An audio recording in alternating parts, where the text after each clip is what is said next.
السلام علیکم ورحمۃ اللہ وبرکاتہ۔ آپ دیکھ رہے ہیں ہمارا یوٹیوب چینل نعت پاک اسلامی باتیں۔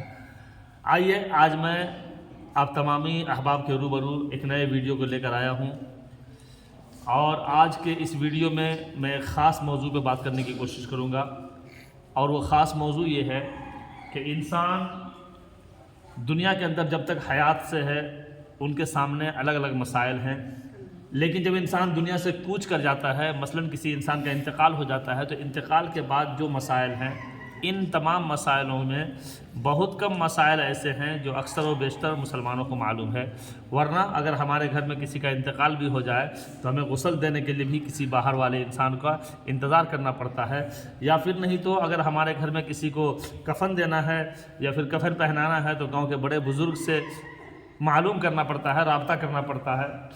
انہی تمام چیزوں کو مد نظر رکھتے ہوئے آج میں نے ایک نئی ویڈیو کے ساتھ آپ کے روبرو آیا، اور یہ سوچا کہ انشاءاللہ آج کفن کے اوپر ہم لوگ بات کریں گے کہ کفن انسان کے انتقال کے بعد کفن کیسے دینا چاہیے اور کس کس صورت میں دینی چاہیے، انشاءاللہ ہم اس پہ بات کریں گے۔ لیکن اس سے پہلے آپ تمامی احباب سے ہماری ایک چھوٹی سی گزارش ہے، اور چھوٹی سی گزارش یہ ہے کہ آپ تمامی احباب ہمارے ویڈیو کو دیکھتے ہیں تو برائے مہربانی ضرور ہمارے ویڈیو کو لائک کر دیا کریں، کمنٹ باکس میں ماشاءاللہ بھی لکھ دیں، اور ہمارے یوٹیوب چینل نعت پاک اسلامک باتیں کو ضرور سبسکرائب کریں۔ یقیناً آپ حضرات کی محبت ہی ہمارے چینل کو کامیابی دلا سکتی ہے، لہٰذا اب تمامی احباب سے مؤدبانہ گزارش ہے کہ اب تمامی احباب ہمارے ویڈیو کو لائک کر دیں اور ہمارے یوٹیوب چینل نعت پاک اسلامک باتیں کو سبسکرائب کریں۔ تو احباب دوستو، آج آپ دیکھیں گے کہ آج ہم آپ کے سامنے انشاءاللہ کفن کے موضوع پہ بات کریں گے کہ انسان کا جب انتقال ہو جاتا ہے تو اس کے سامنے دو تین مسئلے آتے ہیں۔ پہلا مسئلہ یہ ہے کہ بھئی انسان کا انتقال ہو گیا تو اب انسان کے انتقال کے بعد اسے غسل کیسے دیا جائے، اور پھر غسل بھی دے دیا تو اسے پھر کفن کیسے پہنایا جائے۔ عام طور پر جو ہمارے یہاں بہت سارے رسم ہیں جو کتاب و سنت سے اس کا کوئی واسطہ نہیں ہے،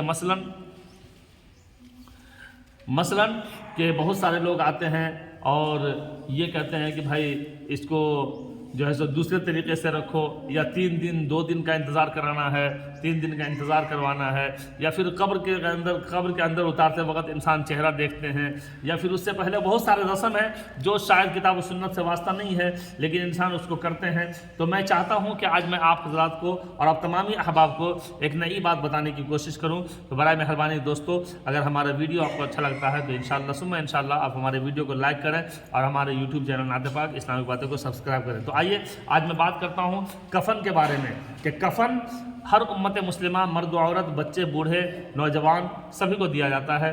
کفن کی کچھ صورتیں ہیں، اور کفن کی پہلی صورت یہ ہے کہ اسے کہا جاتا ہے کفن ضروری۔ کیا کہا جاتا ہے؟ کفن ضروری۔ اور دوسری صورت ہے کفن کفایت، اور تیسری صورت ہے کفن سنت۔ یہ 3 صورتیں ہیں۔ کفن ضروری کسے کہتے ہیں، کفن کفایت کسے کہتے ہیں، اور کفن سنت کسے کہتے ہیں، ان تینوں موضوع پہ انشاءاللہ بات کریں گے۔ تو اب تمامی احباب اب ہمارے ویڈیو کو ضرور اسکپ نہ کریں، اور برائے مہربانی میں تمام مسلمان ماؤں اور بہنوں سے بھی کہنا چاہوں گا کہ اگر آپ ان تمام ہمارے ویڈیو کو دیکھتے ہیں، ہمارے ویڈیو کو سنتے ہیں، تو برائے مہربانی ہمارے ویڈیو کو اسکپ نہ کرتے ہوئے آپ جو ہے مکمل دھیان لگا کر کے ہمارے ویڈیو کو سننے کی کوشش کریں۔ تو کہتے ہیں کہ کفن کفایت اور کفن ضروری اور کفن سنت، یہ 3 طرح کی کفن ہے۔ پہلا بیان کیا گیا کہ کفن ضروری کسے کہا جاتا ہے۔ کفن ضروری یہ ہے کہ انسان اپنے گھر سے سفر کا ارادہ کر کے باہر نکلا اور کسی ایسے مقام پر جا کر ناگہاں اس کا ایکسیڈنٹ ہو گیا جہاں پر لوگ اسے پہچاننے والے نہیں ہیں۔ عام طور پہ دیکھا جاتا ہے کہ لوگ جب کسی شہر میں اجنبی جگہ پہ اجنبی آدمی کا انتقال ہو جاتا ہے تو کوئی نہ کوئی جو ہے اسے سرکاری ہسپتال لے جاتا ہے، پھر وہاں لے جا کر اسے سرکاری ہاسپٹل کے اندر چھوڑ دیا جاتا ہے، پھر وہاں اس کا انتقال ہوا، اب اس کے حساب سے وہاں پہ لوگ اسے دفنا دیتے ہیں، مسلمانوں کے حوالے کر دیا جاتا ہے مسلمانوں کو، یا ہمارے غیر مسلم بھائی ہیں تو غیر مسلم کے حوالے، جو لاوارث لاش ہوتی ہے اس کو حوالے کر دیا جاتا ہے، یا وغیرہ وغیرہ۔ تو ایسی صورتحال میں کہ اگر امت مسلمہ میں سے کوئی مسلمان ہے اور کسی ایسے مقام پر اس کا انتقال ہوا جہاں اس کا کوئی پرسان حال نہیں ہے، کوئی اس کا رشتہ دار اور کوئی اس کا جاننے والا نہیں ہے، تو ان صورتوں میں اگر کوئی آدمی اس کی جو ہے اس کے انتظام کرتا ہے، یعنی اس کے لیے کفن کا انتظام کرتا ہے، تو اسے چاہیے کہ کم از کم اتنا کفن دے دے کہ اس کا پورا بدن ڈھک جائے، خواہ مرد ہو یا عورت، مرد کے لیے بھی وہی حکم ہے اور عورتوں کے لیے بھی وہی حکم ہے کہ کم از کم اتنا کپڑا ہو کہ اس کپڑے سے اس کا پورا بدن ڈھک جائے، اسے ہی کفن ضروری کہا جاتا ہے، اسے کفن ضروری کہا جاتا ہے۔ اور کفن کفایت ہوتا ہے، کفن کفایت مردوں اور عورتوں کے لیے دو الگ الگ حکم ہیں۔ کفن ضروری میں یہ بات آتی ہے کہ کفن ضروری میں کم از کم اتنا کپڑا دیا جائے جس میں کہ پورا کا پورا بدن ڈھک جائے، خواہ وہ مرد ہو یا عورت، اس کو اتنا کپڑا دے کر کے دفن کر دیا جائے، یہ کفن ضروری ہے۔ اور کفن کفایت کہتے ہیں کہ مرد کے لیے 2 کپڑے ہیں اور عورت کے لیے 3 کپڑے ہیں۔ کفن کفایت مرد کے لیے 2 کپڑے ہیں اور عورت کے لیے 3 کپڑے ہیں۔ وہ مرد کے لیے جو 2 کپڑے ہیں اسے کہتے ہیں لفافہ اور ازار۔ کیا؟ لفافہ اور ازار۔ جو مرد کے لیے 2 کپڑے ہیں اسے لفافہ اور ازار کہا جاتا ہے۔ یہ کفن کفایت میں ہے، یاد رکھیے یہ کفن کفایت میں ہے۔ جو مردوں کے لیے مردوں کو دیا جاتا ہے اسے لفافہ اور ازار کہتے ہیں، اور عورت کے لیے کفن کفایت 3 کپڑے ہیں۔ کتنے؟ عورت کے لیے کفن کفایت 3 کپڑے ہیں، اس میں لفافہ، ازار، اوڑھنی آتا ہے۔ لفافہ، ازار اور اوڑھنی، یا پھر نہیں تو لفافہ، قمیص اور اوڑھنی، یہ 3 کپڑے جو کفن کفایت میں کہا جاتا ہے۔ اب اس کی مثال ایسے ہے کہ اگر کوئی آدمی غریب ہے، تنگ دست ہے، پریشان آدمی ہے، اس کے گھر میں اتنی وسعت نہیں ہے، اس کے پاس اتنے پیسے نہیں ہیں کہ وہ آدمی مکمل طور پہ کفن سنت کے مطابق کفن دے سکے، تو اس صورتحال میں اگر آدمی چاہے تو اس کو کفن کفایت دے کر کے دفن کر سکتے ہیں، اور اس صورت میں دفن کیا جا سکتا ہے۔ اب بات آ گئی کفن سنت کی کہ کفن سنت کسے کہتے ہیں۔ تو کفن سنت مردوں کے لیے اور عورتوں کے لیے دونوں کے لیے الگ الگ حکم ہے۔ مردوں کے لیے اور عورتوں کے لیے دونوں کے لیے الگ الگ حکم ہے۔ اس کو کفن سنت کہتے ہیں۔ کفن سنت کیا ہے؟ لفافہ، ازار، قمیص، یہ 3 کپڑے ہیں۔